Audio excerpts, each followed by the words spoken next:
episode of the Crazy Stupid Marketing Show, the show where we talk about all the crazy stupid stuff that people do in marketing and how not to do crazy stupid stuff. But instead, we can do smart, meaningful, authentic things that actually get us to our marketing goals. And today we're talking, this show is really about fundamentals when it comes down to it. And we're talking about one of the key fundamentals today, which honestly probably doesn't get enough airtime. So we're giving it some airtime with one of my favorite experts in the marketing arena. And today we are talking about pricing. That is right, my friends. It is one of the 4 Ps of marketing. So for you marketers out there, you track all the way back to our university classes where we learned about the fundamentals of marketing. We learned about the 4 Ps. And one of them is pricing. But very commonly, from a marketing perspective, we get caught up in promotion and we forget about the other Ps, which also happen to be placement and product. We're not going to dive into those things today, but we are going to talk about pricing because there's more complexity in pricing than one might think. And it might seem easy just to say like, well, what are the people in my industry offering? And I'll just offer the same thing as they do. Philip has much to say about that, I am sure. And reminder to all of you who are joining us. Hi, Dan. I see you there. Welcome to the show. If you're also watching live, please let us know that you're here. We would love to say hello to you. But also, this is your opportunity to ask questions about pricing. And we're going to touch on a whole bunch of arenas of pricing. So if you have a specific question, feel free to take it in whatever direction you want to. But we're here to talk about what you need to know about pricing. And it's not as easy as charging the same thing as your competitor. So before we jump into the conversation, let's learn a little bit about today's guest. If you are a fan of the show, you have seen him on the show before. And he's been on many of my other shows that I have also done because he knows, as far as I'm concerned, all the things about pricing. And so that's why you get the experts on the show that know all the things, right? So Philip, tell us a little bit about you and why you ended up being so committed to helping people with pricing in particular. Okay. So, hi, happy to be on the show again. My name is Filip Vucic. I'm Croatian. I'm in Croatia. That happens to be a piece of context for the different lighting than yours. So I figured out by trial and error, mostly error, that pricing is the one that people are comfortable with thinking about the least, because it can be just as creative and this and that, but it has immediate consequences, and there's no wiggle room, right? You can do something in a visual style or with copy, which it's a matter of taste whether it's good or not. Here it's it's not, right? It's paying the bills or not paying the bills. And I saw around me more and more that being smart, being into something, really understanding something doesn't really pay anymore. It used to in my grandparents' age. If you really knew something, you were set. Your children would go to college if they liked. You had a nice retirement. That was it, right? You specialized. You did the work. That was it. That world no longer exists. And I've just spoken to one too many cabbies, which are like brilliant physicists who just can't find a place where there's more physics and less politics, so they just can't thrive. And I'm really ticked off by that, and I'm being polite here. Thank you for being polite for the show. Yeah, well, Philip's real beliefs about these things. Yeah, well, I figured out why pricing is so hard. like to share that with the world. Yeah. So this is just a theory, okay? But it's a nasty cocktail. It's a nasty cocktail of all of the mm, uh, taboos and fears all in one, right? It forces us to be creative about putting out our insecurities into the spotlight of serious people who we need to like it in order to pay the bills. I mean, it sounds terrifying. Yeah, I mean it sounds like it because it is. And two more kickers, right? First one, no one really has an incentive to teach you to do it properly. So you can be in your own industry working for somebody else for 10 years, 20 years, 30 years. You're going to get really good at all aspects of the craft, but you're still not going to know how to price because nobody has a reason or an incentive to teach you that. And even if you try to teach yourself, it's very hard to teach without stakes. It's like playing poker without betting, right? You don't learn anything when you try to learn poker with nothing on the line. Right. And I've tried to use cookies before, but cookies aren't enough leverage. So I've got one, right? Back in the day, we were camping, and 8 people, 2 ladies, 6 of us guys. So the ladies were cooking, but they didn't do the dishes. Who did the dishes? The one that lost the daily poker battle. That's big stakes. Those are stakes, right? You're going to be there like for a couple of hours until you do all of the dishes of the day, and everybody else will be having fun. So that's stakes, right? No money, still high stakes. I learned a lot about poker then. So I realize why it's more attractive to try to copy somebody's price. And you mentioned this because we talked about it, and I definitely want to talk about it again, right? But I call pricing, and specifically what I specialize in, and I haven't said that, is pricing of expertise, of expertise-based services, if you like. Right? So not cookies, and not tuna fish, and not crude oil, and I have no idea about pricing apartments, but any kind of expertise, that's where I specialize in. And within this area, there's not a lot of literature at all.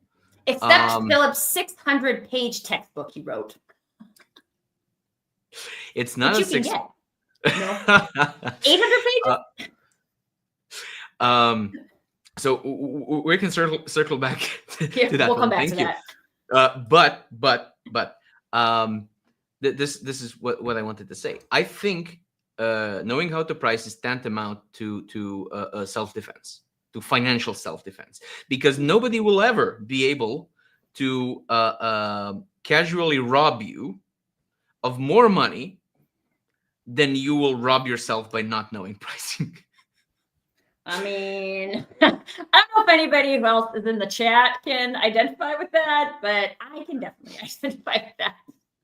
So yeah, I think it's important. Like, I just want to speak to that because I remember having a conversation with a friend a little while ago about I mean, this was not my idea. Want to confirm, but reducing the cost of his package, his membership, in order to attract more people. And one of the questions I had was like, well, then you're actually attracting the right people, because now, like, you just open up some doors to some more conversation. It's really not as simple as just saying, I'm going to okay, if you're selling shoes and you want to have a Black Friday sale, then fine, go do Black Friday. But again, when it comes to this expertise and how that expertise delivers, I mean, does it make sense to put on sale? I think I know your perspective. So my short answer is no. Long answer is hell no. So 2 things. Firstly, I'm an economist by trade. I'm sorry. So uh, there's a thing called price elasticity, and it kind of makes sense, right? If you have $100 product and 100 clients, because why complicate things? Then normal elasticity would mean if this is like the normal thing, 100, right? And you put 20% discount, you get 20 more people, right? That's like overall. And vice versa. If you raise the price 30%, you lose 30% of people, something like this, right? Okay, that's neat, but nothing you ever sold or will sell or bought or will buy functions like that. Nothing. So I can't say nothing functions like this. Electricity functions like this. Barrels of oil function like this. Wagon loads of wheat function like this. When's the last time you sold any of those? Or bought? I mean, I don't know the last time anybody sold a wagon load of things, but that's fine. So usually prices will react. So demand will react to prices either more, that's called hyperelastic, or less than you would expect, right? That's called inelastic. Doesn't really matter. So if you go to a trade fair and you get some homemade candy, and everybody prices it at some level, and you go 30% more, you will probably not just sell 30% less than everybody else. You will probably sell 70% less or something, because it's elastic. You put in 30% of force, you got 70% of reaction. That's called elastic. Okay, but that's for candy, because who cares which candy you buy? Right? It's a small amount of personal preference, right? Nicholas might disagree. Yeah, Nicholas is all about the artisan chocolates. So he might think it's worth the price, right? But that's where the 30% comes from that you didn't lose, right? However, expertise and things like so to compare an item to an item, so candy to medicine, they are inelastic, because my dad was seriously sick. He is fine, but he needs some serious medicine because he's missing some inner parts, right? And if they raise the price of that medicine 60%, what do you think would happen? Nothing. I mean, on the demand, nothing. Right. Everybody you still need that medicine. Yeah. Go buy the medicine. So I guess I'll just pay more, right? So that's called inelastic. Now, our expertise is not completely inelastic like life-saving medicine. Most of it isn't. Some of the expertise is life-saving as well. But it's mostly inelastic. So you raise your price 30% and you lose 3% of demand. It goes the other way around. And this is what I warned some clients of mine during Corona crisis. Most of them didn't listen. Most of them were sorry. So they put like 20 to 30% discounts and got 2 to 3% more clients, not 30, not 20, because it's inelastic in both directions. It will react less in both directions, right? And that was the first thing. The second thing of my long answer why discounts don't make one of my sense. favorite reasons why I like talking to Philip. All of the answers for you folks. Well, you asked. Even to questions you haven't asked yet. So the second thing is, and that's the reason, that's the difference between the candy, because who cares which candy, and medicine. I really don't think, these laxatives are much cheaper than these antidepressives, but they're not going to be a good substitute, right? So you care which candy you buy. In the same way, you care who do you trust, because nobody really wants an expert until they think they're in trouble. Right. So let's say my back hurts. If I think I can handle it, I'll just stretch more, I don't need to pay somebody to tell me how to sit. I've been sitting for 40 years, right? Typical dad answer. So I think I can handle it. I'm not paying anybody. Maybe I'll go for a cheap massage. I feel better for a day. See, I'm handling it. And then one day it hurts so bad that I can't move. Mm. And now my problem is here. My confidence is here. I need to borrow some confidence. Mm. And in this moment, don't tell me about the bargain basement offer for a chiropractor. I don't need that guy. Mm-hmm. I don't need that person. I don't need the friendly priced expert. I want somebody good, and I need them now, and I don't know how to figure out who's a good chiropractor. I have no idea how to do that. Well, I Mhm. do have one. I can ask around, Mhm. and sometimes that works. And if it doesn't, then I'll just go for the most expensive one that I can that I can currently afford. Mm. Because I guess if their price is that high, there must be a reason. Otherwise, they would be out of business. That might not be true, but I don't have a choice. And clear thinking is not top list of my priorities right now. My back hurts. Okay. So it's about trust. It's about trust and competence. And how does discount trust sound to you? Sounds like I wouldn't want the discount brain surgeon to do my surgery. Yeah, that sounds like a really bad idea, Yeah. right? So discount trust is no trust at all. Mm. And so that's one side of the coin, and the other side of the coin is price inelasticity is a thing, and it affects you whether you know about it or not. Mm-hmm. Oh, okay. So one, I talk to you a lot, and I've never heard you say discount trust before, and that's a good one. Thank you. You might use it in more places. But I just want to also share that Talisha is sharing here. I need to borrow some confidence. The more confidence you need, the more it will cost. This is an interest. So, like, these are the points that I think are really interesting from a pricing perspective, because I think if you like, I mean, there's a lot of tech businesses out there now. There are a lot of tech businesses that exist because there's gaps in the market, and there's actually some degree of expertise that is being used to fill the gap. But very commonly, we will look at things like, oh, so that's how financial services prices their software. So I should price that the same. And we're not even talking about the conversation of like, how much confidence does someone need to borrow in order to get to where they're trying to go? And I think it's these types of things that are underserved, undershared in the pricing arena that allows so many people to get sucked into the rhythm of just copying something else someone has. I usually say people price. So if we're being honest, most pricing by experts these days happen via guesswork, right? Right. Or, as you mentioned, copying other people's guesswork. Because the other people are guessing as well. Right?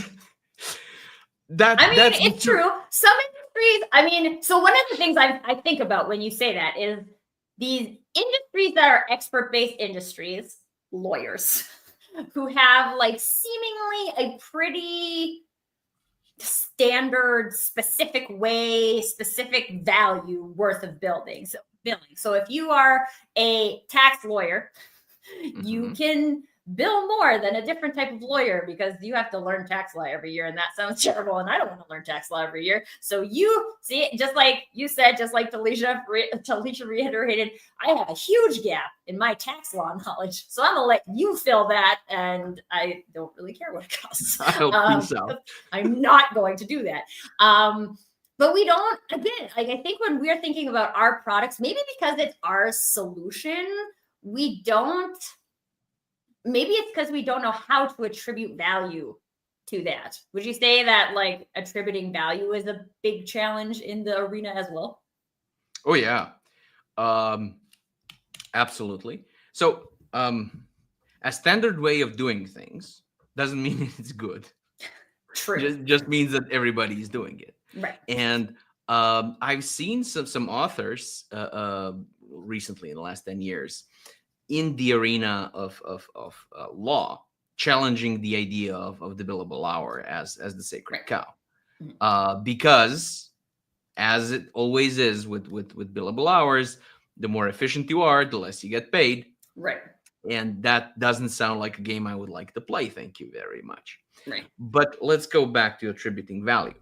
Mhm. So value pricing is a fairly hot topic as these things go, and I think I've watched like 100 YouTube videos on it, something like it, and I can give a very easy to spot litmus test. So knowing whether this person knows what they're talking about or not, and it's very easy to spot. So if they talk about value as something that you, the expert, can determine and then go and present to a client, they have no idea.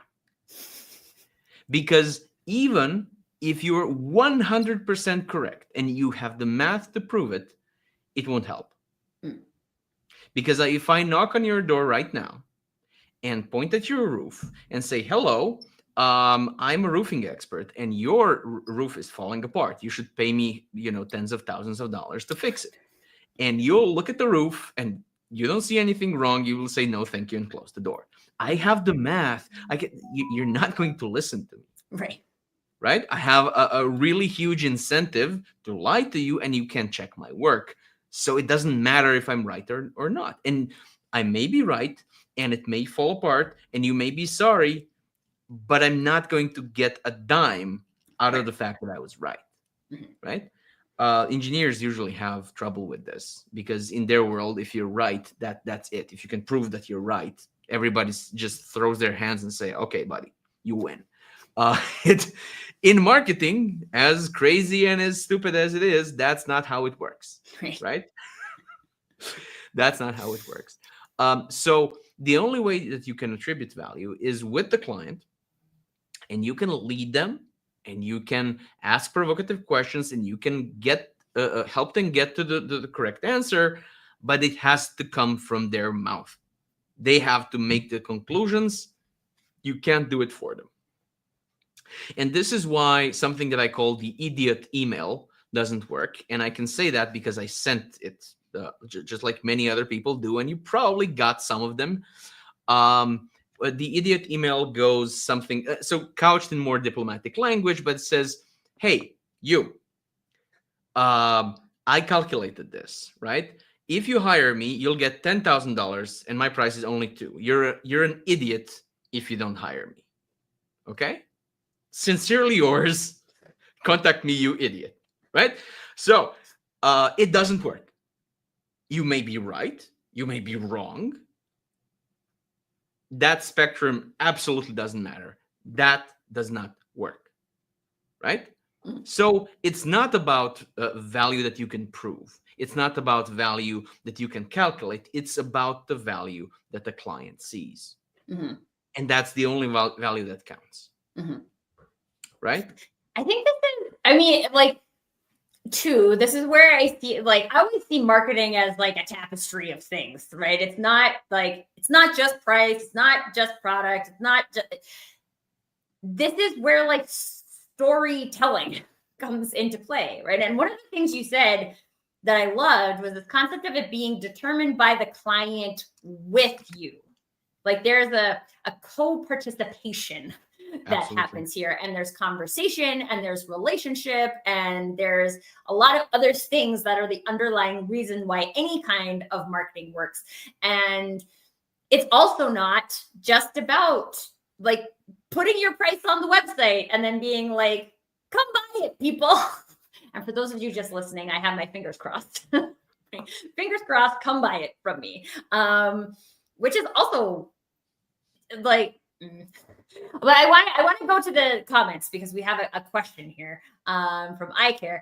How do you assess the value they see? Or is it about assessing the value? Is it about sharing the value?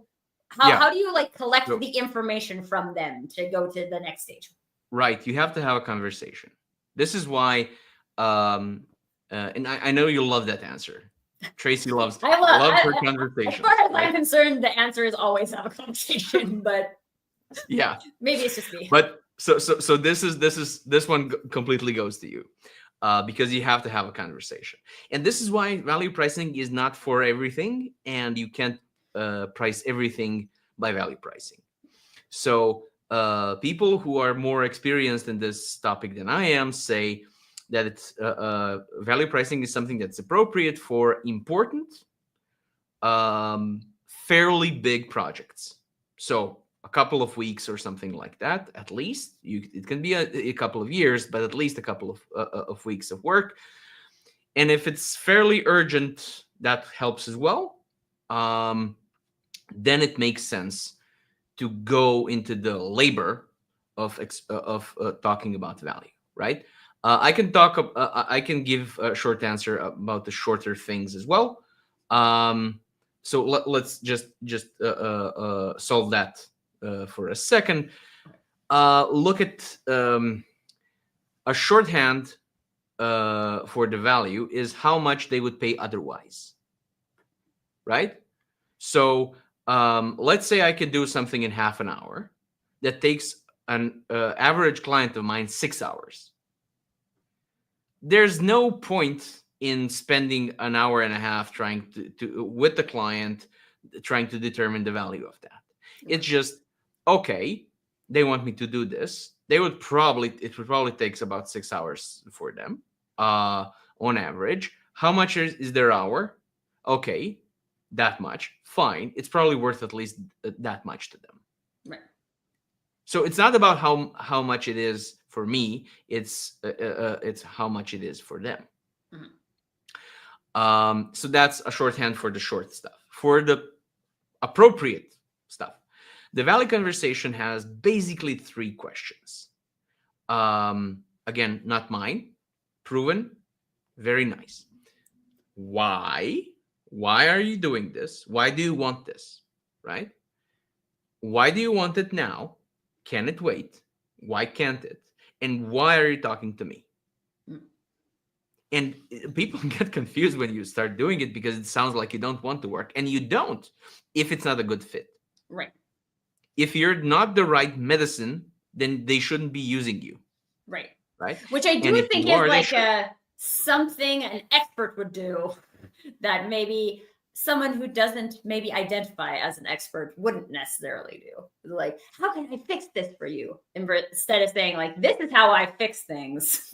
This is what you need. What I do can contribute to that, or what I do does not contribute to that. Yeah, you're definitely not there to take an order. Mm-hmm. And so this goes from the bottom of my black heart to all of you listening, right? If you're an expert, you're not there to take an order. It is your place to push back. It is your place to say no. That's what they need you to do that. Mm-hmm. I don't need an architect that nods her head at everything that I say. Yeah. To some things, I depend upon her to say, that's dumb. Let's not do that. You would severely. We're not going to do that, and here's why. Yeah, because I would probably regret severely having that idea if she just nods it through, right? Right. And so I think I used this metaphor before, but you are their surgeon, not their waiter. Right? There's nothing wrong with waiters and their jobs, but their job is not to judge. Right. The job is to just note down everything that the client wants. That is not your job. They don't need you to do that. A part of your value is for you to recognize a landmine and say, that's a landmine. Do not step there. Mm-hmm. Right? Because these are the consequences. Mm-hmm. So it's not appropriate for a client to hop in a surgeon's office and say, okay, so how much for a triple bypass, for my daughter and some red pills, right? Sit down, shut up, tell me your symptoms. What you need. I'll tell you if something needs to be done and when and how. And you can say if you want this, if you can afford this, if there's enough time, that's fine. You know your budgets. You know what you want, and you're always right. But you don't know what you need in order for that to happen. Right. So I think that's an interesting point too. I love the comparison between a surgeon and a waiter because, like, while maybe a waiter will make menu recommendations or things like that, at the end of the day, it's not based on you. It's not based on your needs. It's just like something. It's just a something. And even in the market, like when I look at marketing service providers, there's a lot of people who are waiters, right? Or waitresses, or the gender neutral term of wait staff.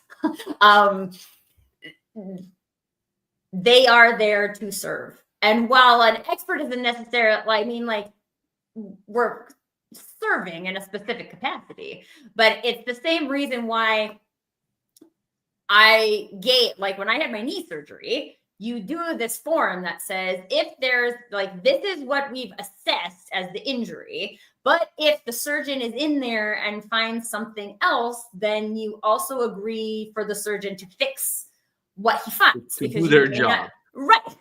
And so I was like, well, yeah, I'm like, I'm not going to have another surgery later. If there's something, like, fix it while you're in there. And I'm going to use your judgment to make a good decision that my meniscus needs fixing or doesn't need fixing.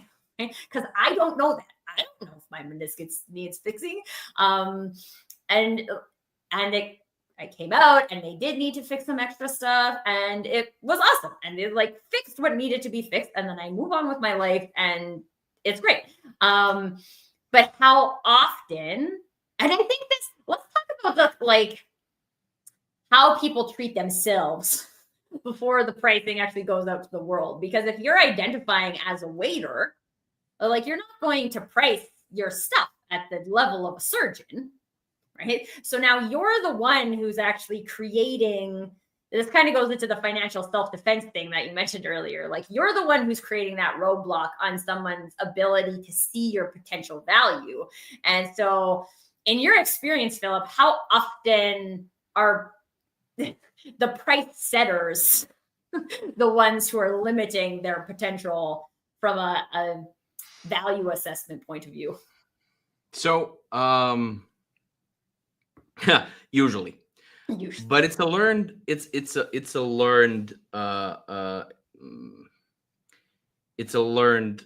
response. And the thing is, okay, so to answer you in maybe a typical fashion for me, I'm going to have to talk about baby elephants first. Let's do it. So and this is not going to spoil your lunch. Is not overly traumatic. Baby elephants, when they're trained for circuses, they're tied to a post that is strong enough to hold a baby elephant. And the baby elephant tries to tug and tug and tug and tug and tug, and then it just realizes that it cannot go free. Okay? But it remembers that. And then you have a grown-ass elephant, which absolutely has the capacity to break free, but it doesn't try because it learned it's impossible. Right. So most of us have worked for somebody else, and we're basically told that, you know, what we were paid is what we were worth. And then we broke free. Or as Tom Kozaczynski says, it broke freelance, right? And we tried immediately after getting out, still under the influence of the idea that we are worth a certain amount of money. And we tried, and it didn't work. And like baby elephants, we remembered that. So now there's been 10 years since then, and we still think there's no way. We tried, it hurt, we're not going to try again. Right. So Basically, always is my answer, but it's in modern parlance, it's a trauma response, Right. right? It's a learned behavior because we couldn't do that. And when I work with people, I always choose people who are at least 5 7 years in their industry. I can't help newbies much because they still don't have the character. They still don't have their voice, as you say, right?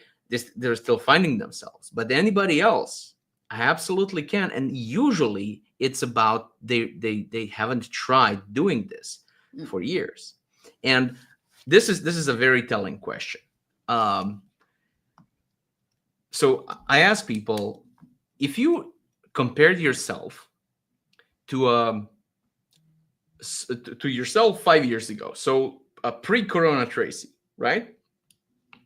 And you compared how much you bring to the table to your clients, how much value you bring, right? How much more value do you bring now than the pre-corona Tracy? Infinitely. Well, let's say 10x. In my at personal least. experience, because now I'm allowed to actually bring value to people, because I'm not in corporate anymore. Exactly. But so let's say it's 6 times, because Sure. and that's That that's sounds putting it conservative. mildly. Is your rate, is your price 6 times as high as it was then? No. I see something wrong with that.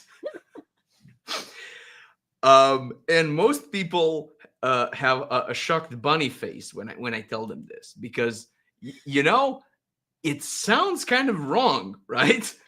If I'm paid for my value, and you are, and my value is 6 times, then why isn't my price? Where's the value? At your clients. You left it on the table, right? So yeah, I radicalize people. It's true, through stories about baby elephants. But one of the things I love about your examples is that, like, these are the types of things that when we look at it from that point of view, it's like so easy to understand, but we don't often extrapolate that from a pricing perspective. So then we're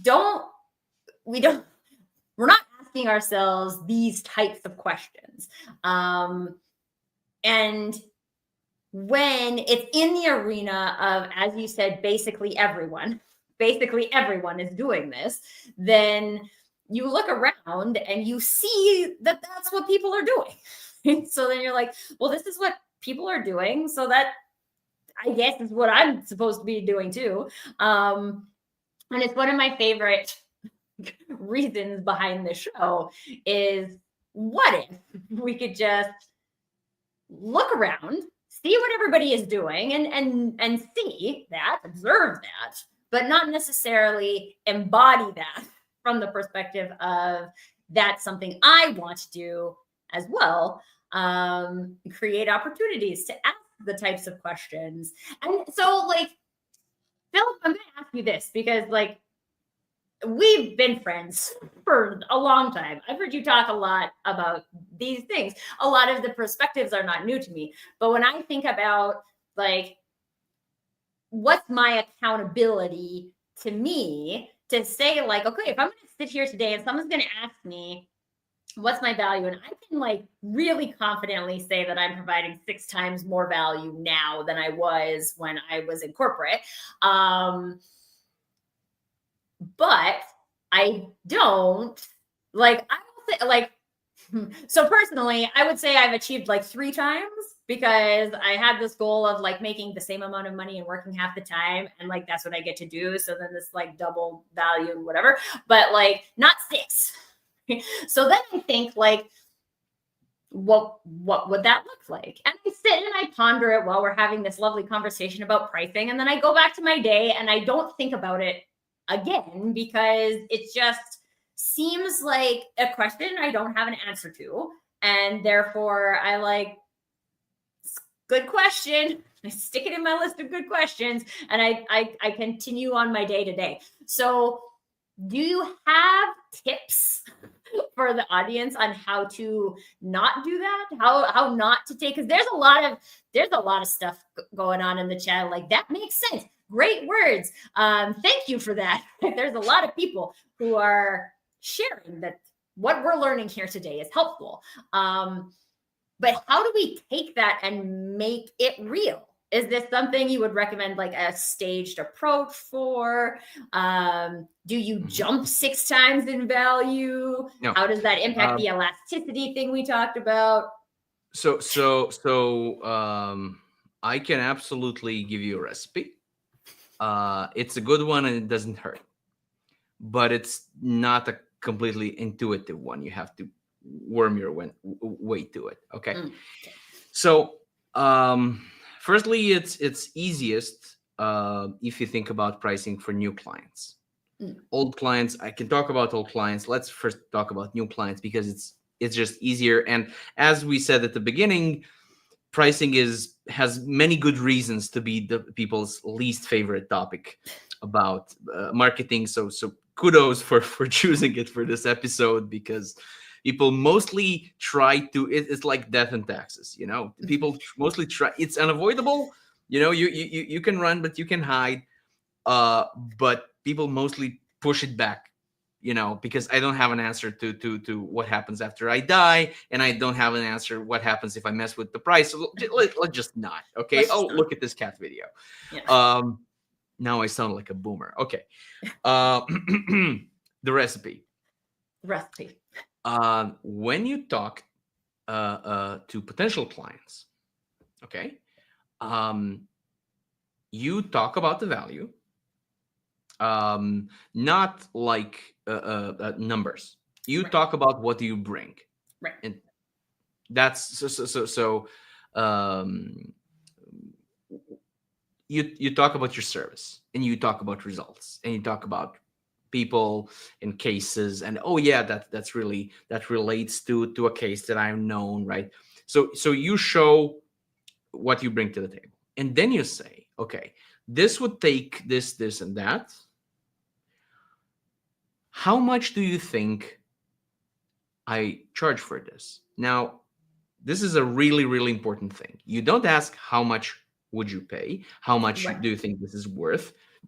How much do you think this is fair? No, absolutely not. Those give way too much power to the other side.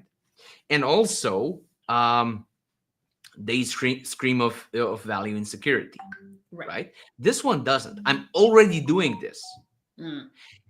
And as a pro tip, you say, I'm not fishing. I will write down the price. I'll write it down.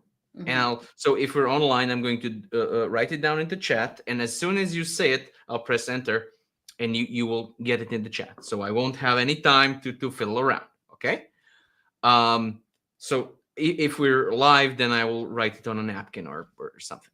Okay. So it's a Mexican standoff, right? Right. So they say the price, and then you show them the value.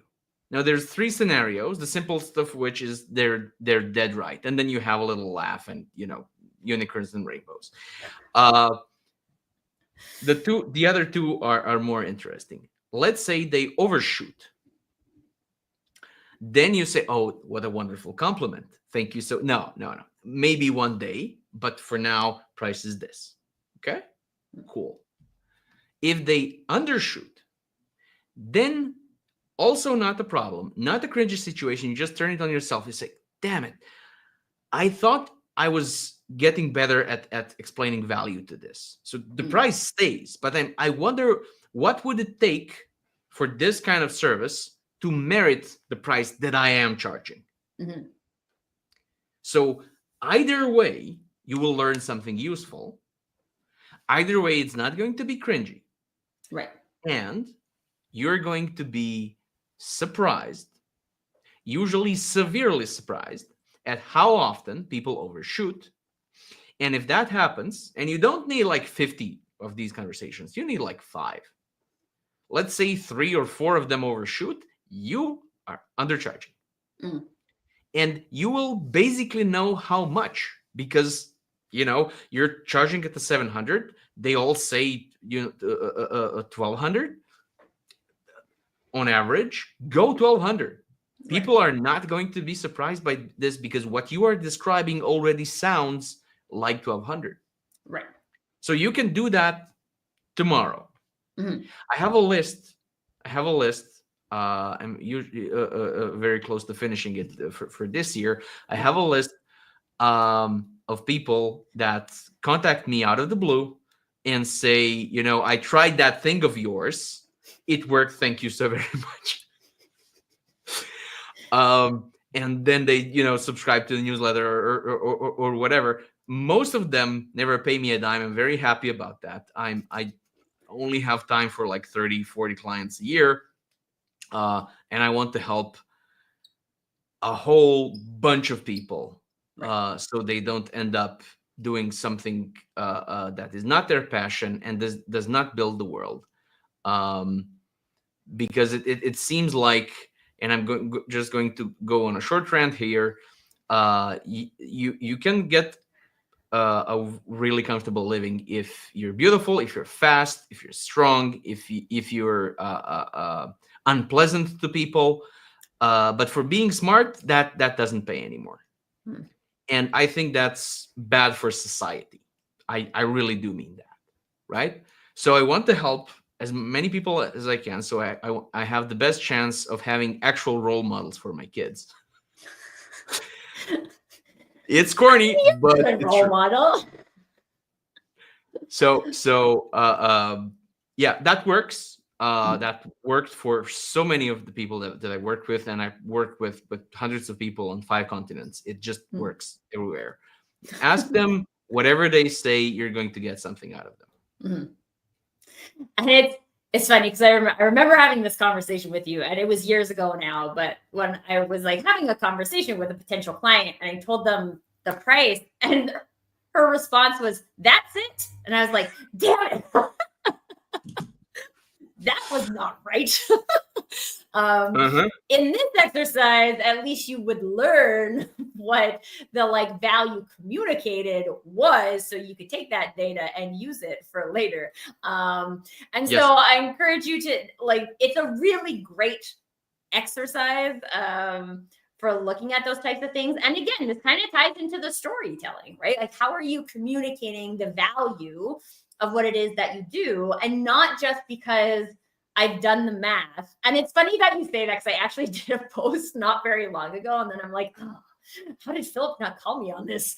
But a post about a workshop I was doing, and the cost it has to your business to not do this activity well, and then this is what it costs to get trained in the activity. So no brainer. But people don't, unless they already trust you from something else that you've built, then that is just another thing in their feed, right? It's not a decision-making opportunity. And if you think about, even from if we take out the numbers and we look at, okay, how are we actually telling the story? How are we telling the value story of this, so that when I say this costs $750, people are like, oh, that's a great deal. I'm going to go register that. It's a lot of times, and I think too, we have a societal focus on tangible things, right?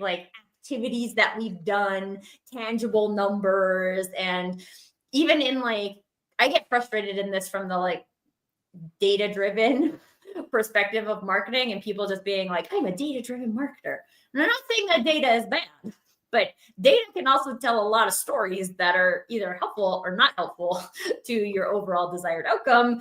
And it may or may not be helpful for you to just live in that zone.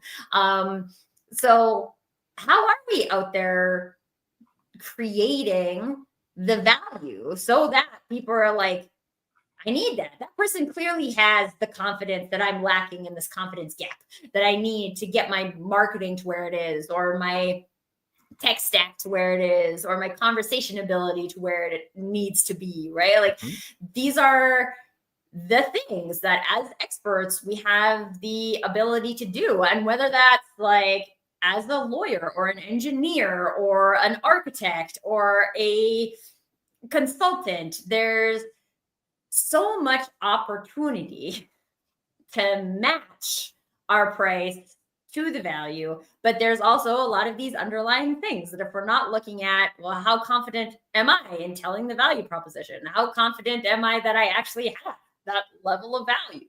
And there's lots more things. Philip will be back on the show because he's always back on the show. But I want to ask this question, Philip, because I get people who ask me all the time, like, how do I know what price to choose? And we've covered a whole bunch of things today. But one of the things that I often say is that if you've chosen a price that you're not comfortable talking about, then you're not likely to make the offer. And it's nice that you chose the price, but if you can't get excited about talking about it, or you can't get comfortable saying that number out loud, then it doesn't really matter that it actually is like the value of your solution, because you won't share it with the world. So can you share with us some final thoughts on the relationship between our like confidence and the ability to share whatever price it is that we have chosen? Yeah, we're always going to be our harshest critics, right? We know all of the flaws, and the when you're an expert, you usually work for amateurs in your field. That's why they need you, right? Otherwise, there's no relationship between the low confidence and their high problem, and they don't want an expert. They want a hired hand, which it's a race to the bottom. Right. Who has the cheapest hands? That's not you, right? You're never going to win that one. So the amateurs have no prayer to see all of the value that you bring. That's why they need you. If they knew enough to see your value, they would know enough not to need you at all. People who can value you correctly are called colleagues. They value you very much. They're never going to hire you, right? So there is no reason why you should let them know that you think that you think that your solutions are not perfect. Of course, they're not perfect. They're human. But that Aristotle's circle thing, right? So if you know very little, like this, then the things you don't know are on the rim.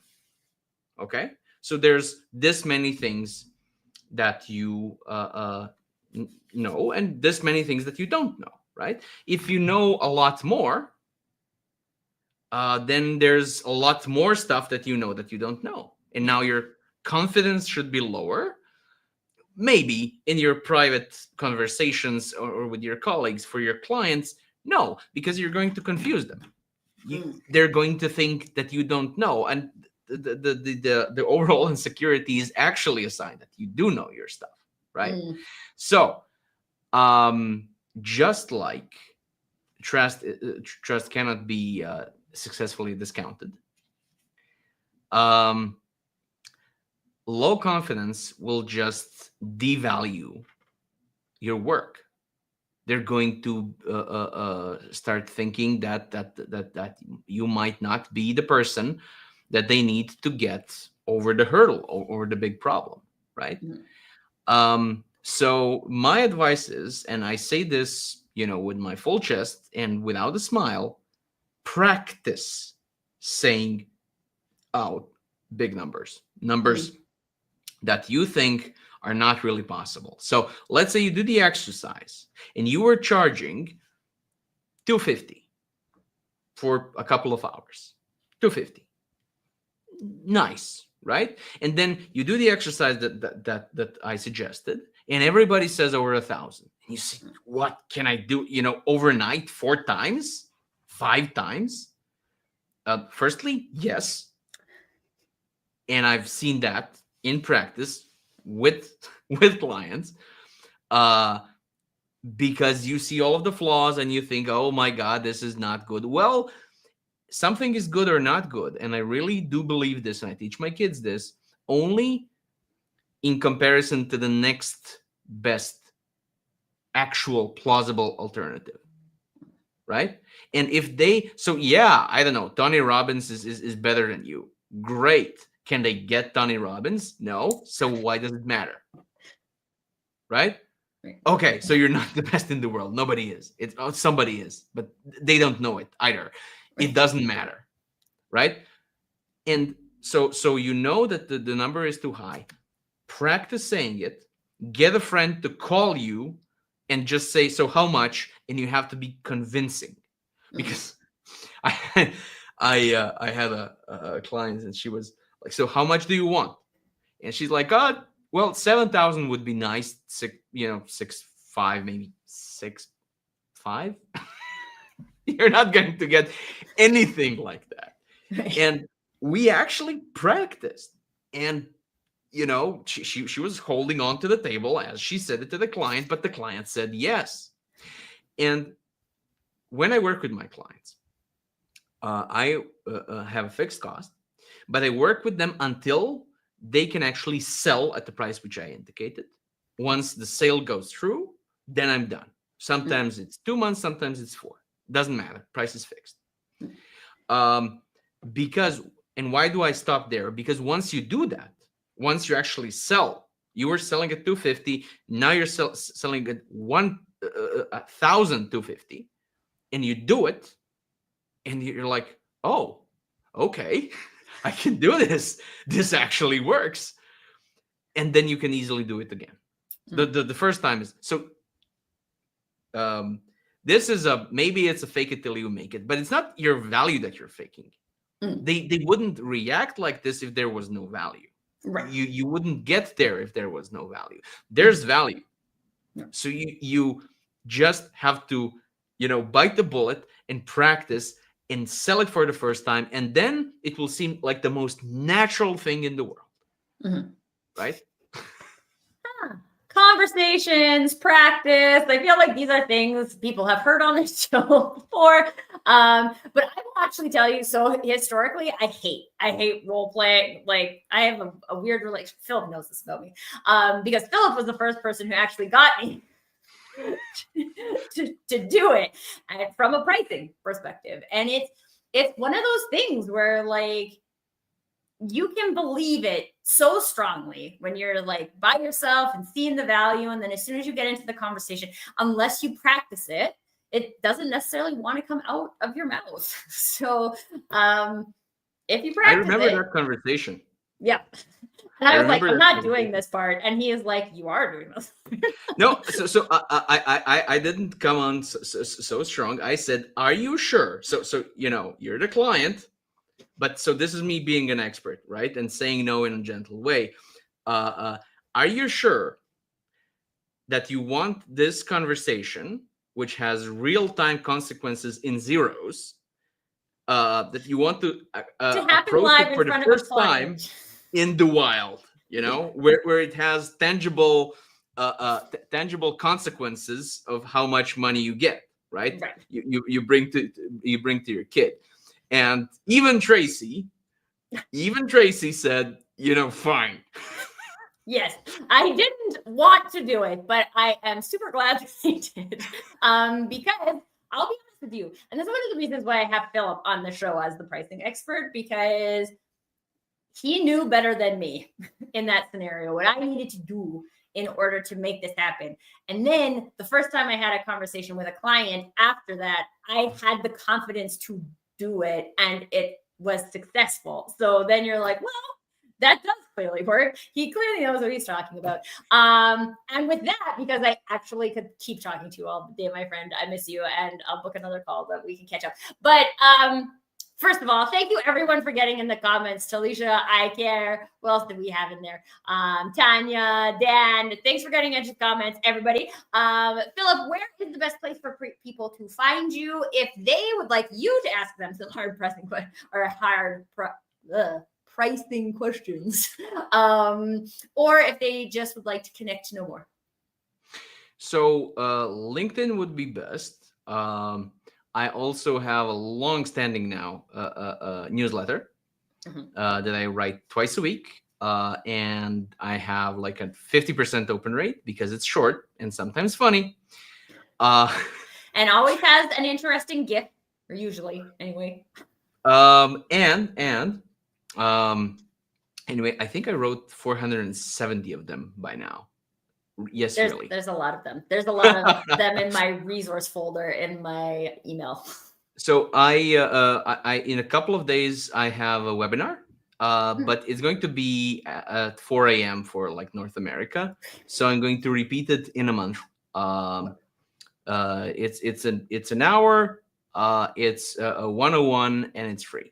So anybody that would like to join is welcome. Just ping me on LinkedIn and I will definitely make sure that you get it. And yeah, I'm on many other socials, but LinkedIn I think is the main place where people can find me. Yeah. Oh, awesome. Philip, thank you for sharing so much of your insight today, although I know it was a very small percentage of your big circle of knowledge in the arena. So like, I always appreciate you so much. I feel like I learn new things, even though we've been friends for a long time and we talk about pricing a lot.